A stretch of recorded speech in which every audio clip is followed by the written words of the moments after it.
오늘 말씀의 제목은 이렇습니다. 하나님께서 조성하신 세팅의 의미. 하나님께서 이 종료주일에 우리를 위해서 조성해 주신 그 모든 세팅해 주셨던 그 의미, 그 의미에 나타난 그 의미를 통해서 우리가 은혜 받기를 원합니다. 오늘 우리 한번 인사해 주시겠습니다. 잘 오셨습니다. 잘 오셨습니다. 종료주일의 은혜와 사랑이, 종료주일의 은혜와 사랑이 풍성하길 소망합니다. 기독교에요, 가장 핵심의 교리 중 한 가지가 무엇이냐면 하나님의 전적인 주권입니다. 누구의 허락이나 간섭도 없이요, 하나님께서는 홀로 시작하시고 온전하게 완전하게 마치신다는 그 완전한 주권을 말하는 게 기독교입니다. 그래서 하나님은 스스로 나는 알파와 오메가라고 하시고 처음과 마지막이라고까지 얘기해 주십니다. 그래서 우리가 볼 때는요, 삶 속에 쓰러지는 것처럼 보일 때도 있고, 또 안 될 것 같이 보일 때도 있고, 잘못된 것처럼 보일 때도 있어도 이 세상의 모든 피조물과 세계는 하나님의 뜻대로 계획대로 반드시 이루어가고 있더라는 것입니다. 그 중에서 성도는요, 그 안에서 이미 승리한 자로 승리의 길로 달려가고 있다는 것이에요. 그런 전능하신 하나님께서 기록하신 언약의 기록이 바로 무엇이냐면 성경입니다. 그래서 성경을 다르게 말하면요, 기록된 완성의 계시의 언약의 말씀이라고 하시는 것입니다. 그래서 이 성경을 쉽게 비유하면 하나님의 시작과 완성까지 다 기록되어 있는 완전한 시나리오다라고 할 수가 있는 것입니다. 즉 뭐냐면 하나님은요, 드라마의 대본과 같이요, 성경에 계획된 대로 한 장면씩 또 한 사건씩 담아내면서 한편의 멋진 하나님의 드라마를 완성하고 계시는 것입니다. 그 가장의 힘이 바로 예수 그리스도와 십자가라는 것이죠. 그게 클라이막스와 같은 겁니다. 이와 마찬가지로요, 예수님께서도 이미 계획하신 언약의 말씀대로 이 땅의 죄인들의 죄를 대속하기 위해서 인간의 몸으로 입고 오셨고, 또 아픔과 고난의 삶을 사시다가 결국 십자가에 못 박혀 죽으심으로 모든 것을 완성하심으로 그 드라마의 핵심을 딱 찍으시는 것입니다. 뭐냐면 창세로부터 시작된 하나님의 드라마의 이 클라이막스가 무엇이냐면 십자가의 완전한 승리와 다 이루심의 모습입니다. 그 바로 시작이 오늘 종료주의라는 것이에요. 오늘 본 말씀에 예수님은요, 나귀를 타고 예루살렘으로 입성하십니다. 누가 시키지 않았는데 예루살렘 사람들이 어떻게 합니까? 종려나무를 가지고 나와서 흔들어대요. 그리고 나귀를 타신 예수님께서 밟고 지나가도록 공간복음에는 뭐라고 얘기하면 자신들의 겉옷을 길에 폈다고 얘기합니다. 그리고 그들이 소리 높이 연호했던 게 뭐냐? 호산나 다윗의 자손이여, 주의 이름으로 오시는 이여 곧 이스라엘의 왕이시로다라고 환호하면서 연호하더라는 것입니다. 마치 뭐냐면요, 이 북한 사람들이 도로에서 뭐냐면 카퍼레이드 하든가 아니면 그쪽에 그 누가 이렇게 지나갈 때 되면은 막 연호하듯이 그런 모습으로 꽃을 흔드는 것처럼 열광하고 있더라는 것이. 근데 누가 시킨 것도 아닙니다. 제자들이나 종교 지도자들이 그렇게 안 하면 큰일 난다고 또 가만 안 둔다고 위협한 것도 아닙니다. 근데 뭔가 홀린 듯이 그들이 전체가 그러고 있더라는 거죠. 즉 이건 뭐냐면 하나님께서요, 성도인 우리에게 하나님의 어떤 뜻을 알려주기 위해서 이 장면을 세팅하신 것입니다. 이 장면을 하나님께서 그렇게 만드신 거예요. 즉 하나님께서 예수만이, 또 예수님이 하신 어떤 그 일이 유일하게 승리하고 참 만왕의 왕으로 드러나는 길이고, 또 이스라엘 백성들에게 그 하나님의 자녀들이 그 길이 능력의 왕의 길이고 권세의 길이고 그 길에 함께가는 것이 진짜 능력이라는 걸 알려주기 위해서 계획된 대로, 성경에 계획된 대로 드라마를 세팅해 놓으신 거예요. 그리고 봐라 하고 우리에게 보여주시는 거죠. 그래서 이 종료주일의 사건이요, 하나님의 이미 계획된 사건이라고 했어서 15절에 한번 가보시면 이는 기록된 바라고 성경에 예언되어 있다고 말씀해 주시는 것입니다. 물론 특이하게도 오늘 본문 말씀의 요한복음은요, 다른 복음과는 공간복음은 약간 틀립니다. 다른 공간복음에는 이 종료주일의 사건을 길게 나타내고 있어요. 시작부터 어떻게 나귀를 만나고 그걸 타게 됐는지, 제자들이 어떻게 했는지, 그리고 어떤 상황이 됐는지. 근데 요한복음에는요, 가장 요한복음의 영적인 말씀이라고 하면서도 이 종료절의 사건을 가장 짧게 기록하고 있어요. 또 오히려 뭐냐면요, 공간복음에 있는 앞뒤의 순서에 맞지 않게 다른 복음과는 틀리게 이 앞에 뭐냐면 마리아의 옥합을 깬 사건이 기록되어 있고, 그러고 곧바로 넘어서 종료주일 사건으로 넘어가게 됩니다.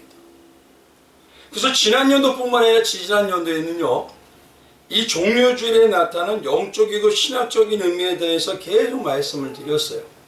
또 왜 맞지도 않은 호산나라는 그 연호를 여기서 부르게 했는지, 또 왜 그들이 그렇게 했는지. 근데 오늘은요, 뭘 가지고 알기를 원하냐면, 드라마라는 생각으로, 하나님의 드라마라는 생각으로요, 그 배경을 조성하시고 보이신 두 가지의 이 모습에 세팅해 두셨던 그 배경적인 것들, 그 안에 들어가 있는 뜻이 과연 무엇인지, 무엇을 우리에게 말씀하기 원하시는지, 그거를 통해서 은혜를 나누기를 원합니다. 우리가 어떤 드라마나 영화를 봐도요, 감독이요, 그 영화를 찍을 때 되면은 자기가 생각하고 있는 그 장소를 찾아가든가 아니면 세팅하는 장소에서 만들어서 그렇게 그 영화를 장면을 찍습니다. 그러면 그 장면을 찍을 때 어떤 소품이나 배경의 모습을 다 제자리에 놓을 때요, 막연하게 하진 않습니다. 그러면요, 하나님은 더하면 더했지 덜하시지 않더라는 것이에요. 특히요, 오늘 특별하게 보이기 위해서 이 사건을 우리에게도, 기독교인들에게, 하나님의 백성들에게 보인다는 것은 이 배경을 통해서 무엇이든 주어지는 의미가 있기 때문에 그 전체 내용 속에서 예수님이 무엇인가 다 세팅해 놓고 있더라는 것이에요. 왜 하나님은 이 배경으로요, 무엇보다 두 가지입니다. 종려나무를 흔들게 하셨어요. 종려나무를. 다 이미 알고 있는 내용이지만요, 이 의미에 대해서 조금 더 주밀하게 알아야 될 필요가 있다는 것이에요. 또 유대인들은요, 겉옷을 길에 깔아서 예수님의 나귀가 지나가게 합니다. 나귀 새끼가. 근데 잘 보십시오. 당시 길은 어떤 길이냐면요, 지나갈 때 뭐냐면 우리처럼 포장된 도로가 아닙니다. 그럼 어떻게 돼 있을까요? 말똥, 나귀똥, 노새똥, 길거리에서 애들이 뭐 지나가다 당시에는 길 옆에 가서 오줌도 넣고 똥도 넣고, 말도 안 되는 길이 있는데 그 길에다가 뭐냐면 어떻게 하고 있죠? 겉옷을 깔고 있어요. 그것도 나귀 새끼가 밟아서. 근데 이게요, 보통 아무것도 아닌 것 같지만요, 어마어마한 사건입니다. 이제 그 의미로 오늘 말씀을 드리면, 그래서 오늘 이 시간에는요, 두 가지 의미를 딱 말씀을 드려서 이 배경에 나타난 하나님의 드라마의 이 종료주일 사건에 나타난 의미가 무엇인지를 말씀을 드리고, 종려나무를 흔들게 한 것과 겉옷을 깔게 하신 의미, 그 의미에 대해서 말씀을 드리기 원합니다. 그 중에서 먼저 첫 번째요, 나귀 새끼를 타고 가신 예수를 맞이할 때 종려나무를 이스라엘 백성들이 무엇인가 올린 것처럼 흔들게 하는 이유. 그 이유를 먼저 보면요, 고대로부터 종려나무는요, 이스라엘을 대표하는 나무입니다. 중동 사람들이 광야를 여행하다가요, 이 광야와 사막을 여행하다 종려나무가 이렇게 멀리서 보이면 딱 생각하는 게, 아, 이곳에 오아시스가 있구나. 이걸 정확하게 알아요. 왜냐하면 오아시스가 있는 그곳에는 반드시 종려나무가 심겨져 있기 때문입니다. 그리고 이 종려나무의 별명을요, 그 당시의 사람들 뿐만 아니라 지금도 무엇이라고 하냐면 일명 불사조의 나무라고 합니다. 불사조의 나무. 왜 그러냐면요, 종려나무는 다 베고 남은 그루터기를 불에 태워요. 태워도 그 그루터기에서 다시 싹이 납니다. 여기 있죠? 네. 이 종려나무의 특징 때문에요, 유대인들이 종려나무를 뭐라고 생각하냐면 두 가지로 분명히 생각해요. 다시 생명으로 나타나는 승리와 부활을 상징하는 나무다라고 받아들입니다. 우리 성도님들이 이렇게 얘기하죠. 젖과 꿀이 흐르는 땅이 어디입니까? 가나안이잖아요. 우리는 영적으로 가나안을 뭐냐면 천국이라고 다 알고 있습니다. 성경에는 18번 가까이 젖과 꿀이 땅이 흐르는 땅이라는 큰 표현이 나오고 있습니다. 신명기에 보면요, 모세가 요단강 동편의 모압 평지에서요, 이스라엘 백성을 모아서 마지막 고별 설교를 합니다. 그 내용 중에 어떤 내용이냐면 신명기 8장에 이런 내용이 있어요. 7절에 내 하나님 여호와께서 너를 아름다운 땅에 이르게 하시리니 그것은 골짜기든지 산지든지 시내와 분천과 샘이 흐르고 밀과 보리의 소산지요 포도와 무화과와 석류와 감람나무와 꿀의 소산지라. 이 말씀은요 가나안을 대표하는 식물이 나오는 말씀인데 여기서 중요한 게 뭐냐면 마지막에 나오는 꿀의 소산지라는 이 의미를 말하는 거예요. 우리 같으면 꿀의 소산지를 꿀이 뭐로 여기죠? 벌꿀 같은 걸 생각하죠. 그리고 버려야 하는 거. 근데 유대인들은 이 꿀을 뭐라고 생각해? 바로 뭐냐면 종려나무가 대추나무입니다. 그래서 그 대추나무로 만든 식물로 나오는 그 달고 달콤하고 그것으로 기쁨을 누리고 힘이 나게 하는 그 꿀 같은 맛.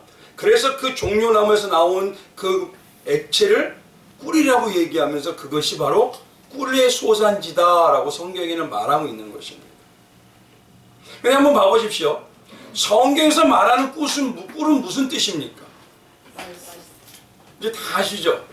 다윗은 그래서 꿀을 이렇게 표현합니다. 시편 19편에요 7절에 여호와의 율법은 완전하여 영혼을 소생시키며 여호와의 증거는 확실하여 우둔한 자를 지혜롭게 하며 여호와의 교훈은 정직하여 마음을 기쁘게 하고 여호와의 계명은 순결의 눈을 밝게 하고 영안을 띄게 하는 겁니다. 여호와를 경외하는 눈은 정결하여 영혼까지 이루고 여호와의 법도 진실하여 다 의로우니 10절에 뭐냐 금 많은 순금보다 더 사모할 것이며 꿀과 송일꿀보다 더 달도다. 하나님의 말씀이 이렇게 작용이 있다는 것입니다. 바로 뭐냐면 말씀인데 이 말씀이 그대로 열매를 맺고 그대로 역사와 권세가 나오는 신앙의 삶, 그게 바로 가나안의 젖과 꿀이 흐르는 땅이라는 거예요. 근데 그 젖과 꿀에 나오는 꿀이 바로 이 뭐냐면 종려나무이고 그 종려나무의 대추나무를 말하는 것입니다. 한번 생각해 보시죠. 지난 시간에 그런 말씀 드렸죠. 계시록의 말씀이 하나님께서 마지막 백성들에 나타나는 신앙의 부활과 생명의 신앙의 맛을 보이는 게 뭐냐면 말씀을 읽고 그것을 따르고 지키는 게 아니라 이제 지키는 자가 돼야 돼요. 근데 온전히 지키는 자가 어떻게 되죠? 이제 죽음에 대한 여러 증상도 초월한 자가 되어버립니다. 근데 그들에게 하는 것 중에 한 가지가 뭐냐면 14만 4천이라는 그 사람들 중에서 사도 요한을 보고 뭐라고 하냐, 너는 가서 이 행동을 꼭 해라 그럽니다. 그게 뭐냐? 너는 두루마리의 말씀을 갖다 먹어버려라. 그러면 어떻게 된다고요? 내 입에는 달지만 내 배에는 쓰리라. 근데 이것을요 에스겔에 뭐라고 합니까? 입에는 달고 가서 또 전해라 라는 말씀이에요. 한번 생각해 보시죠. 우리가 예배드리고요 찬양하고요 할렐루야하고 복받아 하나님의 능력을 할 때 기뻐요. 근데 삶 속에서 살 때 쓰디씁니다. 바로 계시록에서 이 10장의 말씀에 바로 종려줄과 같은 이 주민의 삶을 얘기하는데 바로 뭐냐면 말씀이 꿀이 된다는 게 바로 입에는 달지만 진짜 먹은 자는 전하지 말라도 전하게 되어 있다는 게 지난주의 말씀이었어요. 근데 오늘은 뭐냐면 종려주일에 나타난 이 의미를 하나로 딱 이제 이 나무로 나타난 의미를 세팅을 한번 딱 하나로 쌓아보십시오. 이게 뭐가 되냐면요 말씀이 꿀처럼 역사를 해요. 그리고 승리하는 능력의 방향은 오직 예수님만이 만왕의 왕이요 만주의 주시며 그 예수님이 가시는 길에 주님만을 흔들며 동참하는 자.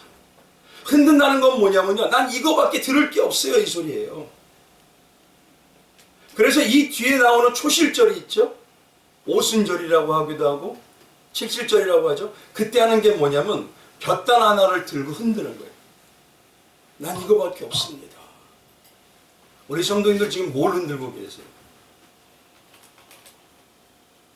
지금 뭐냐면 십자가의 길에 가시는 그분이 진짜 만왕의 왕이시고 그분을 따라가는 것이 뭐냐면 내 삶의 꿀같이 능력으로 나타나고 그 삶의 역사가 나오고 능력이 나오는 그런 놀라운 증거라는 걸 시작하는 종료줄부터 이걸 보여주시는 것입니다. 그래서 뭐냐면 성경 히브리서 12장에는요 바로 이 길이 만왕의 왕이라는 그 길을 가는 길이다. 그래서 12장 2절에 3절에 이렇게 말씀하십니다. 믿음의 주여 또 온전하게 하신 예수를 바라보라.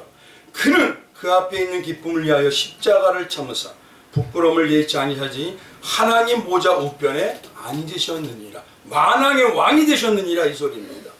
그리고 3절에 뭐냐면 너희가 피곤자여 낙심하지 아니하면 죄인들이 이같이 자기에게 고약한 일을 참으친 일을 생각하라.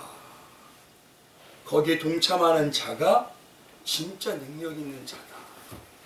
그걸 그래서 이 종료줄의 드라마처럼 그냥 보여주시는 거예요. 이런 자들 그들의 심령은 어떨지 모릅니다. 세상에서 이기는 메시아를 구할 수도 있고 또 자기들이 원하는 메시아를 구할 수 있습니다. 그러나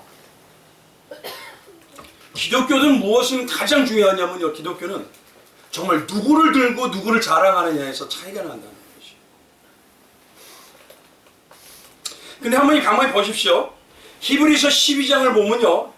너는 뭐라고 하죠? 믿음의 주 온전하게 하신 예수를 뭐하라? 바라보라고 하죠. 근데 바라보라는 걸 3절에서 뭐라고 할까요? 어떻게? 그렇죠. 바라보는 걸 생각하라는 거죠. 생각하는 건 뭡니까? 깊이 묵상하라는 겁니다. 근데 이 깊이 묵상한 사람들의 특징, 그들이 승리했던 모습이 어디냐면 바로 1절입니다. 1절 한번 봐보십시오. 뭐라고 한번 읽어볼까요? 시작. 이러므로 우리에게 구름같이 둘러싼 허다한 증인들이 있으니 모든 무거운 것과 얽매기 쉬운 죄를 벗어버리고 인내로서 우리 앞에 당한 경주를 하며 어떤 자? 구경꾼? 팬? 경계하는 자, 동참하는 자, 동행하는 자. 이 종료주의를 때 그랬어요. 이 종료나무를 흔들면서 난 이거밖에 없습니다. 그 승리하시고 부활하신 예수밖에 없습니다. 이거를 하나님께서 보이기 위하여 그가 진짜 만왕의 왕이고 만주의 주인 예수와 함께 동행하는 자다. 그거를 먼저 알려주기 위하여 우리에게 종료나무를 흔들도록 그가 무들이 무엇인가 홀린 것처럼 보이도록 그렇게 만들어내신 것입니다. 여기서 우리가 알 수 있는 건요. 우리 성도님들 중에서는 신앙 안에 구경꾼이요 팬이십니까? 아니면 경계하는 자입니다. 너무 안타까운 한국의 현실은요. 이런 게 있더라고요. 과거에 교회에서 어떤 시점에 열심히 봉사를 하기도 하고 경기를 했는데 그 삶에서요. 사람들 때문에 낙심도 하고 또 때때는 목자 때문에 마음도 묶이고 회의감에 빠져서 스스로 뭐가 있냐면 경기를 안 하고 팬이 되고 구경꾼이 되려고. 그래서 조금 힘든 상황이 되면요. 어떻게 될까요? 이 핑계 저 핑계 되면서 점점 멀어집니다. 근데 예수님은요. 그 중심을 정확하게 하십니다. 오히려 예수님은 뭐라고 하냐면요. 그런 팬과 구경꾼은요. 능력이 없다고 얘기했어요. 선진들이 정말 능력을 가지고 그거를 증거했던 건 경기하는 자처럼 말씀 안에서 살았던 자들이라고 얘기합니다. 오직 예수만 흔드는 모습으로 나에게 보였던 자들. 성경에는요. 성도를 경계하는 자라고 하고 동참하는 자라고 주를 위해서 사는 자라고 하지 구경꾼이라고 하지 않습니다. 근데 이 시대는요. 예배만 드리고 어떤 때는 예배도 인터넷으로 대체하고 영상으로 대체하고 그렇게 바뀌어가는 모습이 점점 많아져요. 그건 핑계일 뿐이죠. 내가 하나님 앞에서 수고를 안 하겠다는 겁니다. 바로 오늘 본문의 종려나무, 이 종려나무는요.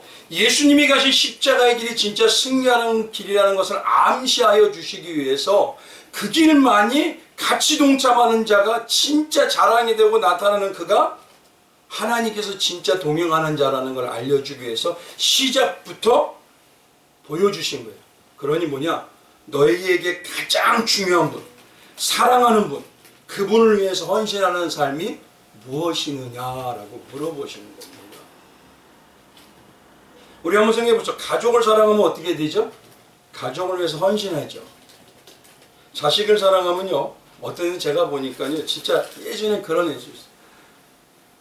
부모가 뭘 자기가 원하는 걸 안 해줘요. 신발이었나 봐요. 그게 나이키인가? 근데 그게 애들이 보통 타고 다니는 게 20 몇만 원짜리더라고요. 그거를 해주지 못해가지고 그냥 일반 운동화 사다 줬습니다. 예전에 제가 부교육자 때 학생을 가르치는데 근데 그러더라고요. 왜 나 낳았어? 이딴 것도 못 해줄 것 같으면 왜 낳았어 나를? 근데 잘 보십시오. 자식이 그래도 부모는 어떻게 하죠? 끝까지 뒤에서 눈물을 흘리는 한이 있어도 그 자식을 위해서 헌신하고 살지 않습니까? 하물며 목숨까지 버리신 하나님의 사랑하는 자라. 근데 조금 상처받았다고, 조금 마음이 묶였다고. 문제는 뭐냐면 예수님까지 등한히 해버리더라는 것이. 그리고 스스로 구경꾼이 돼요.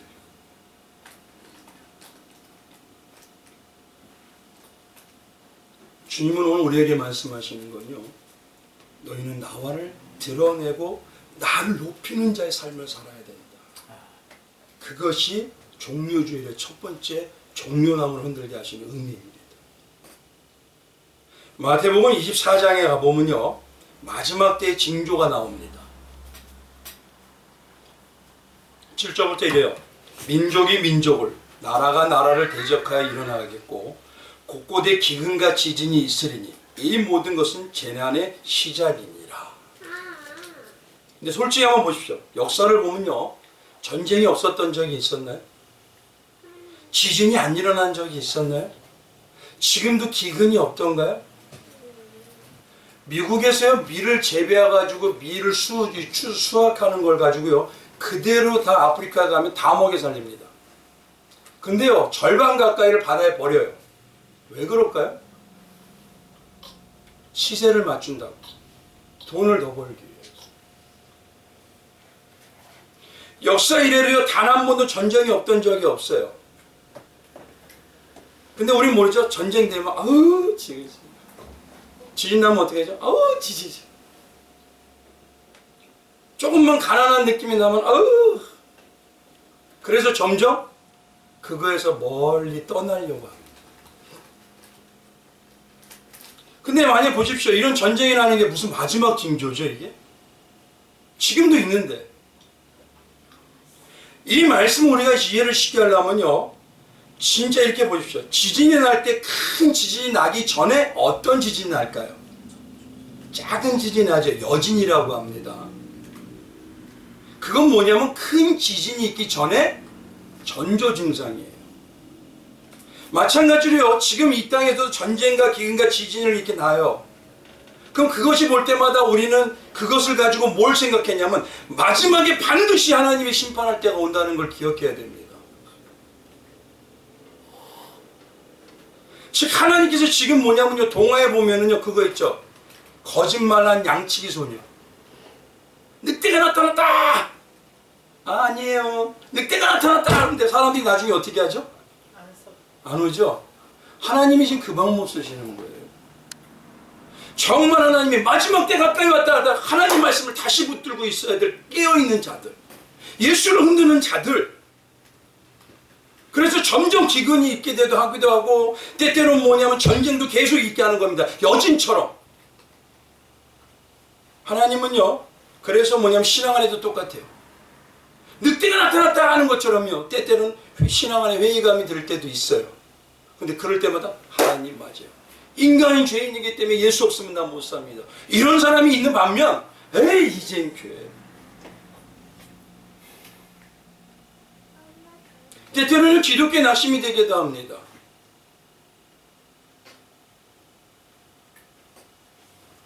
지금처럼요, 좋아서 흔들지만 예수님이 십자가 길을 갈 때 되면 어떻죠? 그 사람들이 할렐루야 호산나 이러던가요? 대부분이다? 에이. 근데 그 길을 따라가는 자들이 나와요. 그가 진짜 삽니다. 예수님은요, 지금요, 양치기 어린 양의 이 소년처럼요, 그 많은 일들을 계속 하시는 겁니다. 작게. 그를 통해서 마지막에 내가 올 때가 있다는 것을 기억하라는 겁니다. 근데 조금 시련이 있고 조금 회의감이 있다고 해서 이 흔드는 걸 멈추겠다? 그러면 영광의 왕을 만나기 위해서 흔들었지만 다시 내려오는 자와 달릴 게 하나도 없습니다. 때때로는 하나님께서 어떻게 하냐, 지금도 편안하게 물질과 돈으로 많이 벌 수 있게 해줘요. 때때는 뭐냐면요, 회의감이 들기도 하고요, 막 마음이 묶이게 돼요. 막 흔들어 내보시는 거예요. 그러나 성령 받은 성도는 오히려 세파에 알곡이 튼튼하게 맺어갑니다. 이 종료절의 사건 뒤에 뭐냐면 고난에 대한 조난주간과 십자가를 보여주면서 흔드시는 거예요. 그때 진짜가 나타나. 바로 종려나무에 어떤 그 의미가 첫 번째가 이 의미입니다. 우리 성도님들은 팬이십니까? 구경꾼입니까? 경계하는 자. 두 번째는요, 이 유대인들의 거도의 의미를 한번 보셔야 돼요. 마태복음 24장에 가보면요, 십자가의 죽음을 며칠 앞둔 예수님이요, 제자들에게 마지막 심판 때 징조를 말씀하십니다. 그래서 3절에 보면 예수께서 감람산 위에 앉으실 때 제자들이 조용히 와서 이르되 우리에게 이르소서 어느 때 이런 일이 있겠사오며 또 주의 임하심과 세상 끝에는 무슨 징조가 있사오리까. 그 징조를 마시는데 중간에요, 예수님이 이건 하지 마라 하는 게 있어요. 몇 가지가. 그 중에 한 가지가 바로 이겁니다. 마태복음 24장 18절에 가보면 18절에 가면 밭에 있는 자는 뭐 하지 말라? 겉옷을 가지러 뒤로 돌이키지 말지어다. 겉옷을 가지러 가지 말래요. 당시요, 예수님이 살던 그 당시에 농부들은요, 밭에서 일할 때 뭐냐면 어떤 자세로 일하냐면 속옷만 입고 일을 합니다. 지금처럼 우리가 옷을 다 갖추는 게 아니에요. 그들은 통으로 짠 옷을 입어요. 그 때문에 그 속옷이라는 그것만 입고 일을 해요. 아니, 그럼 한번 봐보십시오. 마지막 세상이 심판하는 상황이면요, 겉옷을 가지러 가야 될까요? 뭔가 해야죠? 내 자식, 우리 가족은, 애들이 어디 있어? 이거 찾아야 되지 않습니까? 근데 예수님이 경고할 정도로 왜 무슨 겉옷이 그렇게 귀중품이라고? 그 급박한 상황에 겉옷을 가지러 먼저 집에 달려가냐는 거예요. 근데 이스라엘 백성들은 이러더라는 겁니다, 지금. 유대인들의 옷에는요, 몸에 걸치는 건 5가지가 있습니다.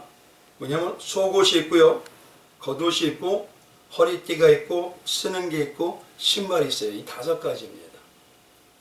그 중에 겉옷은 뭐냐면 양털로 짠 실로 만드는 통으로 만들어요. 통으로 만드는 건 대단히 중요하고 비싸기도 합니다.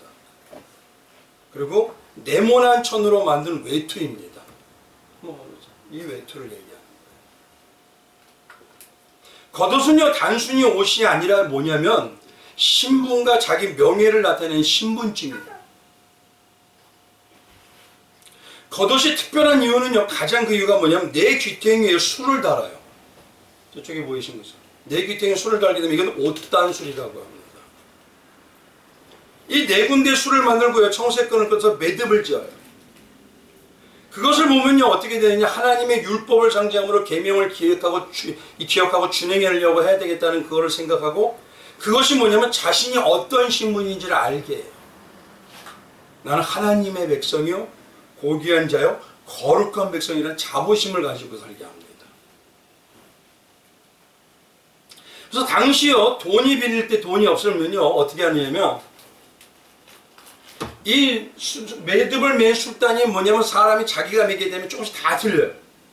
그래서 이거를 가지고 진흙토판에다 딱 찍어서 돈을 빌릴 때 이걸 증거로 삼습니다.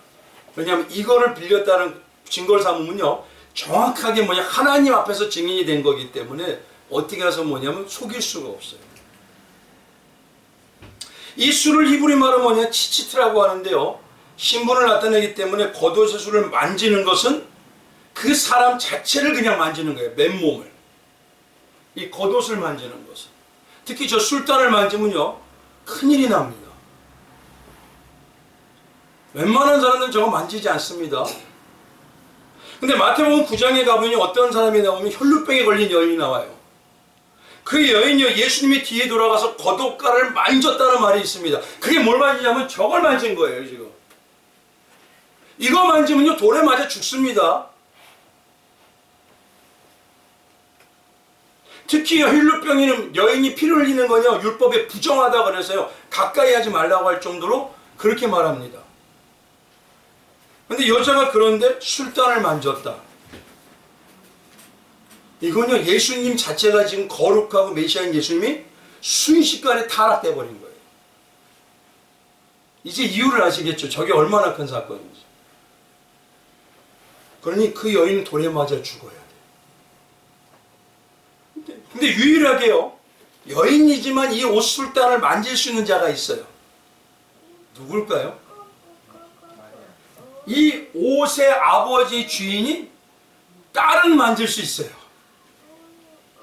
무슨 말씀인지 아시겠죠? 그래서 예수님께서 혈루병에 앓았던 그 여인을 뭐라고 하냐면, 딸아, 안심하라. 딸아, 안심해라. 너는 내 딸이다. 내 믿음이 너를 구원하였느니라. 다윗은요, 사울을 죽일 수 있는 기회가 있었습니다. 근데 그때 뭐냐면 옷술 술단을 딱 베버려요. 그리고 살려요. 이거 뵌 겁니다, 바로. 그래서 다윗아, 너는 의로운 자다라고 얘기한 겁니다, 사울이. 이게 중요합니다, 그만큼. 근데 유대인들은 이 겉옷이 그만큼 중요하기 때문에 그냥 자기 자신이에요. 인간은요, 자기 자신 외에는 자기 다른 걸 위해서 살지 않습니다. 자녀들에게 학생들 공부 열심히 하라는 것도 누구 때문이었던, 어때 때 누구 때문이죠? 제가 열심히 하면 누가 높아져요? 돈을 잘 벌면 누가 높아져요? 사람들이 존경받으면 누가 높아져요? 내가 높아져요. 다 나를 위해서 삽니다, 인간은. 근데 그 겉옷을 나귀 타긴 예수님이 가시는데 깔아드렸다?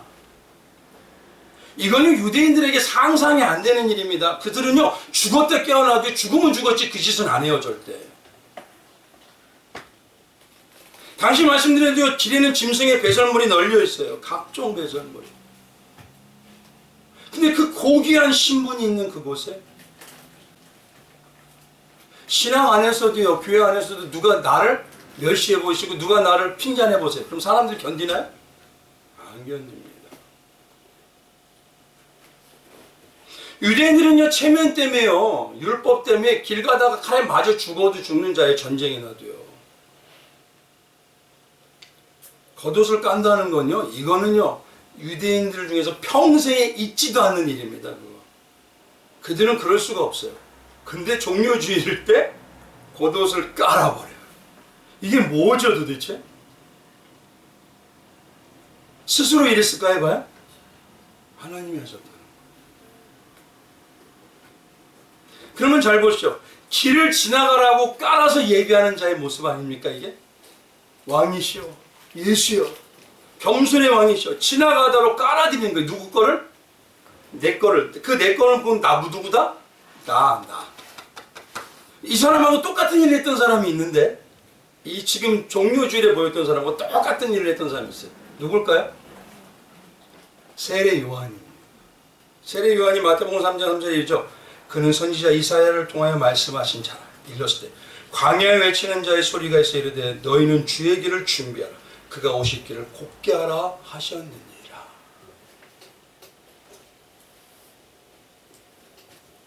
바로 뭐냐면 이 자가 세례 요한이에요.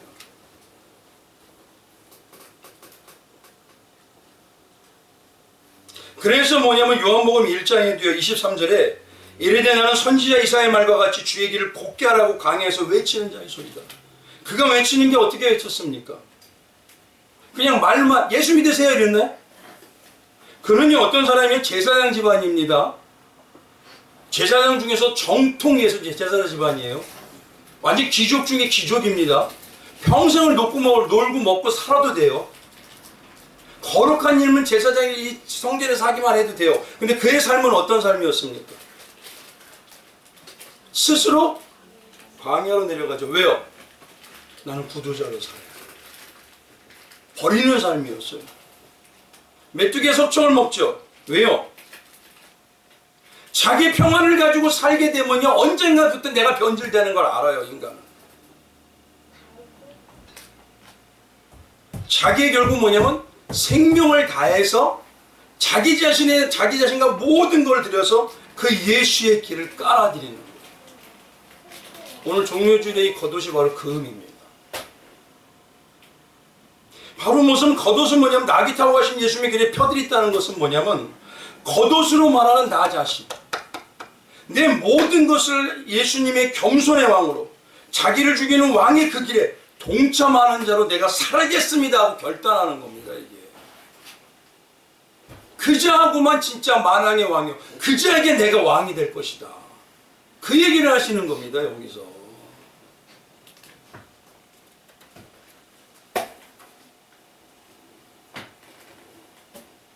신앙은요, 예수님이 가신 그 십자가의 온전한 길을 따르는 자, 거기에 동참하는 자, 동행하는 자, 그런 자에게 진짜 영적인 능력과 삶에서도 동행하는 형통의 능력의 역사가 나타나는 겁니다. 그게 다윗이었고 그게 요셉이었습니다. 요셉이 어떻죠? 눈으로 보기엔 감옥 가는데 뭐가 좋아요? 눈으로 보기엔 남의 집에 노예 가는데 뭐가 좋아요? 근데 거기 뭐라고 합니까? 하나님이 함께 하심으로 그가 어디를 가든지 형통하여 가더라.